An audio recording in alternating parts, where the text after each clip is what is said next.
3.5 वर्षाचं बाळ आहे ते, की आम्हाला न्याय हवा आहे, फक्त न्याय, बस त्याला फाशी द्या.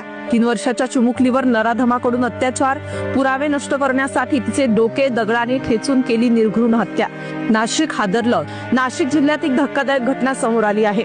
डोंगराळे गावात एका 3 वर्षाच्या निष्पाप चिमुकलीवर अत्याचार करून तिची निर्घृण हत्या करण्यात आली.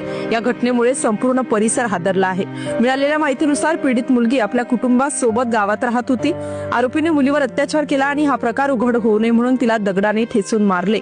3.5 वर्षाच्या मुलीवर इतका खालच्या पातळीचं झालेलं आहे. जोपर्यंत तिला न्याय मिळत नाही, जोपर्यंत त्या समोरच्या व्यक्तीला फाशी होत नाही, तोपर्यंत माझ्या मामाची मुलीची अंत्यविधी होणार नाही. पोलिसांनी मृतदेह ताब्यात घेऊन मालेगाव मेडिकल कॉलेजमध्ये शवविच्छेदनासाठी पाठवला आहे. आरोपीचं वय 24 वर्षीय विजय संजय खेरनार असं असून त्याच्यावर गुन्हा दाखल करण्यात आला आहे. घटनेनंतर तो फरार झाला आहे, परंतु पोलिसांनी तातडीने तपास करीत त्याला अटक केली. चौकशी दरम्यान त्याने आपला गुन्हा मान्य करत तपशील उघड केला. निर्दयी कृत्यामुळे गावकऱ्यांमध्ये संताप असून आरोपीवर कठोर कारवाई करण्यासाठी प्रक्रिया सुरू आहे.